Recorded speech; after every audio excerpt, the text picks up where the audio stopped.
we're just going to jump straight into it, and hopefully that's all come up full screen.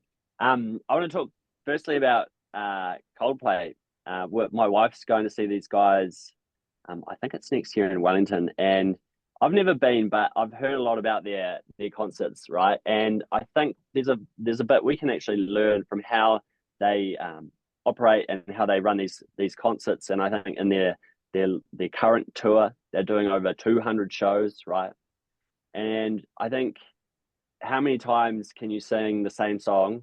How many times can you sing Fix You, even if it is in front of tens of thousands of people? But how do you keep things interesting when there's scripts and certain things you do have to do? But even as for them as entertainers, right? How do they make it different and make it memorable, but also shareable? And I think one of those ways that most of us would have seen in the last couple of months was these guys when they popped up. But this is from the Coldplay Kiss Cam, right? This is when you don't know who's going to go up there, what's going to happen, and what Chris Martin's going to do with it. And I think I've seen him sing impromptu songs about the people that show up or talk about what's going on the camera. And I feel like this is a cool way that they systemize that unknown factor or that surprise of what's going to happen. And hopefully, I mean, of course, it's with the best intentions, doesn't always work out like that, as we saw. But I think most of the time it works pretty good, and it creates something that's really shareable, memorable, and quite iconic. When you see this, you see the wristbands lighting up, that's a Coldplay concert, right? And I think these are this is just like a small taste of sort of what we're going to dive into today. Is some little nuggets or some how-to of how we can approach experience design and our visitor experiences, especially coming into summer. And a bit of the conversations that I've been having lately with some operators is, we've got lots of ideas of what we can do for our visitor experience, but we don't seem to actually do anything. And that's a direct quote from a large tourism business that I've been working with, that they just keep running that same script, right? They've got something there. It's difficult to change. And so they just don't end up doing anything. And I think that's a challenge too, right? Is what do you actually do? What are the right changes to make? And how do you overcome them? And hopefully we can dive into a bit of that in the next sort of 25 minutes. But also, as Alex said, this is kind of workshop style. If you want to contribute, great. I'm interested to also know and to share what your biggest challenge is with visitor experience. If you've got something, feel free to flick it in the chat there, and we can maybe try and cover some of that while we're at it today. But also the goal at the end of this is you've given up your time, right? Any workshop is we want to see action off the back of it. So kind of my goal for you guys is have one action that you can take within your business by the end of this. Right, let's just keep it simple. What's one thing you can do to improve your visitor experience? So quickly, what we're going to cover, we're going to talk about friction. How do you find it and how do you overcome it? Every tourism business has an element of friction. So how do you turn that into an opportunity? We want to talk about this idea of reverse benchmarking, which is looking at what your competitors do, not only what they do well, but what they do badly. And also spreading the load. So of course the experience is fundamental to any tourism business. We know that, but we need to keep bringing this conversation up and spreading that load with our staff and with your team so that they can keep delivering that experience too, in amongst all the operational health and safety, customer bookings, admin, everything else you got to do, keeping the experience front of mind with them. Cool. So this first one, find your friction. So as I said, every tourism business has friction within it. And what I really want to think about is that point in the middle, which is the during bit, right? When they arrive at your premises or at your business, there will be friction within that, and how you can overcome that and turn that into an opportunity. And one way I do this with people I work with is being very upfront and honest, especially if you talk to your staff. We all know there's friction in there. Sometimes we just like to overlook it, or we just accept it. But actually thinking about how you can turn that friction into an opportunity. And I think there's a couple of ways you can do this. And this is a very simple screenshot here from a client I've been working with, is mapping out that, when they arrive and the core experience, then talking about the touch point, talking about their goals or what emotions you're trying to bring about with your visitors, and then talking about the potential friction that might come across. That might be waiting in a queue. It might be filling in some paperwork, even though they've already filled it out online. You're being made to do it again, right? It might be social awkwardness, right? Like not everyone actually wants to mingle and have conversations and talk to other people, right? And then going, right, what do we, in that next fourth column, how do we turn that into an opportunity? And moment by moment, you're able to cross these off and deliver on these and change your experience, sort of that 1% idea, one moment at a time. If you're able to keep overcoming these points of friction, that's how you can build a really, really cool tourism business. And if you want to take it to the next level, you can even turn that into revenue opportunities. A really cool one that you might have heard about in the UK is called the Ceremony of the Keys. And this is where they've been opening, you know, at the palace there in London, the gates to the palace there for hundreds of years, right?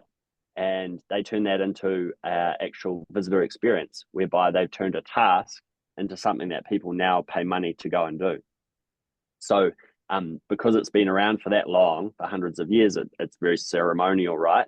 And actually thinking, instead of just thinking about this as a job we have to do every day, of course, we've got to open and close the gates, but there's actually a big ceremony that goes with that. And then actually going, actually, visitors could be interested in this, and then putting it out there. And there's months, many months long waiting lists just to get on this. They've made it quite cool, like it's still quite accessible. The pricing is still quite accessible, but small numbers, and they've turned that into a revenue opportunity. And that's what can happen when you map out these different parts of your business and then try and spot the opportunity. And that's kind of stuff we talk about in the Grow Tourism course. It's turning friction into revenue channels, into opportunities, into making your business better. Cool, so that's all that find your friction. The next part is called reverse benchmarking. And if any of you have come to one of my talks before, I've talked about this book, Unreasonable Hospitality. That's the guy there on the right. His name's Will Guidara. Took run-of-the-mill restaurant into best restaurant in the world. And he sort of did it moment by moment throughout that restaurant fine dining process. And one of the things he did with his team, and this is one of the ideas from his book that anyone can grab hold of, is he looked at their competitors, and every top 50, top 100 restaurant in the world offers an elite dining experience, right?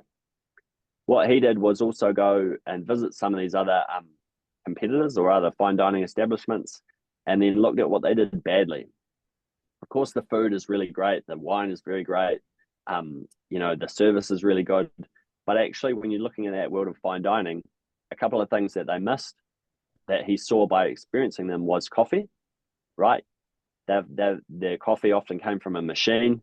It wasn't given much thought. It was kind of an afterthought, something served after the meal, right?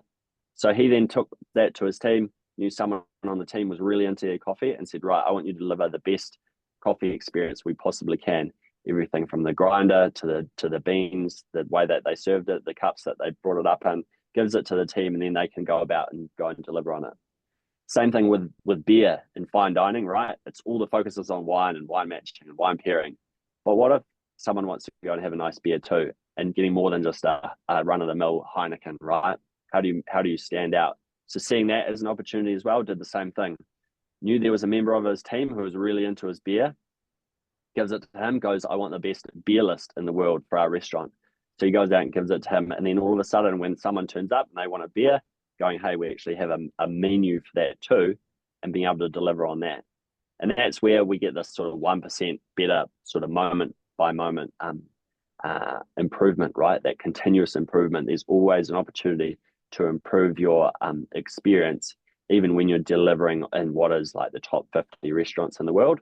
What are the opportunities that you can go and grab, and making it fun? It could be just you. It could be you with one of your members of your team going out to another business, sussing them out, what they do well, but also seeing what they do badly.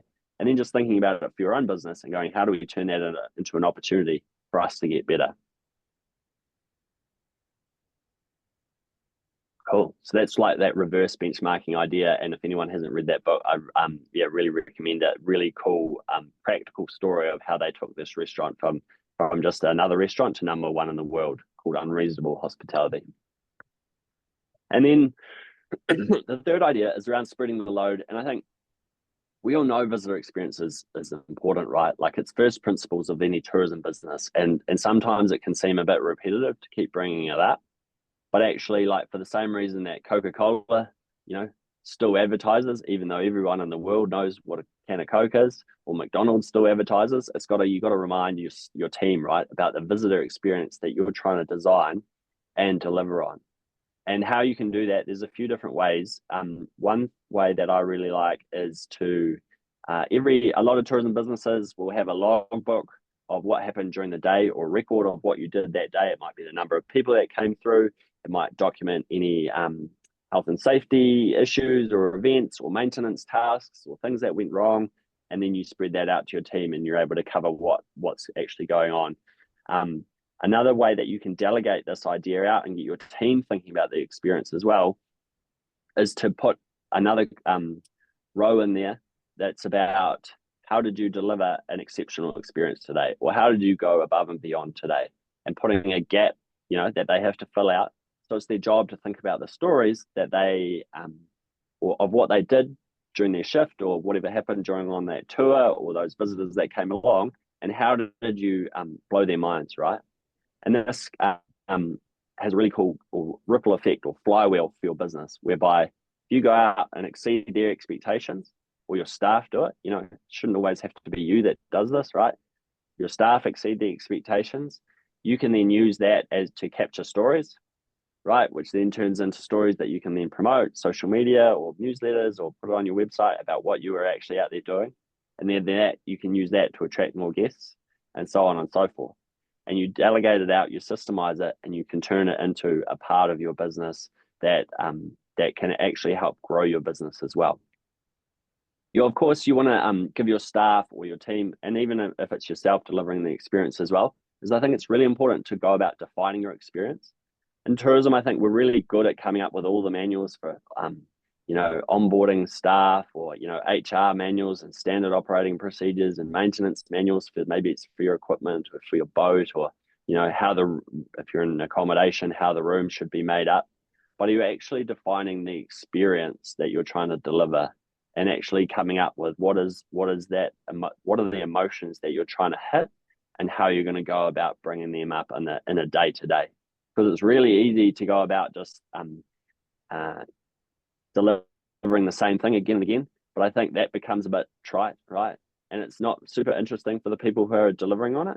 You want to enable people to go out and deliver on something by creating these frameworks that they can go and work within. Maybe it's giving it a little bit of budget. It might be $50 a week, $100 a week that they could go out to make things happen. But they have to the catch is, you've got to capture those stories, talking to your team and go, hey, you got to bring those back so we can go out and promote the business, and also talk about what a good job you're doing. Because the worst thing is if your staff or you're going about doing this for your guests, but you're not capturing it and promoting it and leveraging those opportunities, right? And it's when you're busy, it's really easy to just get caught up in all the admin and the health and safety and the operations, and making sure that the tour leaves on time, but you're not capturing these moments by moments that can really go out and build your business. So I think building and defining your experience playbook is also really important. Something else we talk about in this course. So that's kind of like the three just core nuggets there, is finding your friction, but also thinking about how you can turn that into a new revenue channel for your business. We're talking about reverse benchmarking. It's also talking about going out and figuring out how you can become a little bit better every time, and spreading the load so you can build that flywheel for growth to go out and build your business off the back of it. That's pretty much me, but I'm also keen to check out if there is anyone who has any points of friction that they want to chat about, or challenges, but also if there's that one key takeaway, and that's more for you guys, right, is to go, what's one thing that you can go and do off the back of this conversation. Anyone want to share a 1% idea they've got as a result of Brad's chat just